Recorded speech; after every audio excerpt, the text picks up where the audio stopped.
Bore da, sut wyt ti bore yma? Iawn. Dim ond iawn, beth sy'n bod?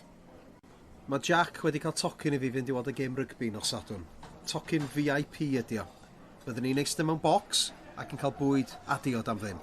Wel, mae hynny'n neis, dydy? Ydy, ond mae penblwydd Karen. O, a mi anghofies di am ei phenblwydd hi llynedd yn do? Do, mae hyn mor chwythig. Dwi'n teimlo'n ofnadwy. O, Wil, fedri di ddim mynd i'r gêm ar ôl yr holl gweryla llynedd. Mi fysa pethau'n waith eleni gan ei fod hi'n benblwydd arbennig.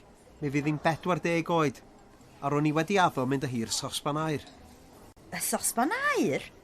Y lle na sy'n newydd ennill gwobr bwyty gorau Cymru? Ie, dyna fo, y lle drud na.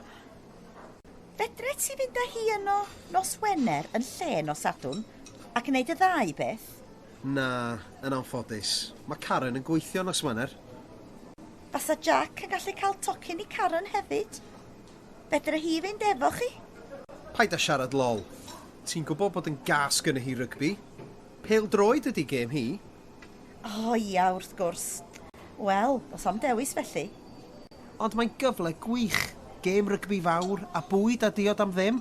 Ellechai ddim cyfle i eistedd mewn bocs fel hyn eto. Dwi'n siŵr bysa ti'n dewis mynd i'r gêm. Na, swn i ddim. Wil, gwranda. Wyt ti bron am arw isio mynd i'r gêm? Dwi'n dallt hynny. Ond rhaid i ti fynd â Karen allan am fwyd. Fasa hi ddim yn maddau ti eto. Dwi'n gwybod. Ti sy'n iawn. Paid ag edrach mor ddigalon. Dwi wedi clywed bod y bwyd yn fendigedig. Ond paid ag anghofio dy gardyn credit.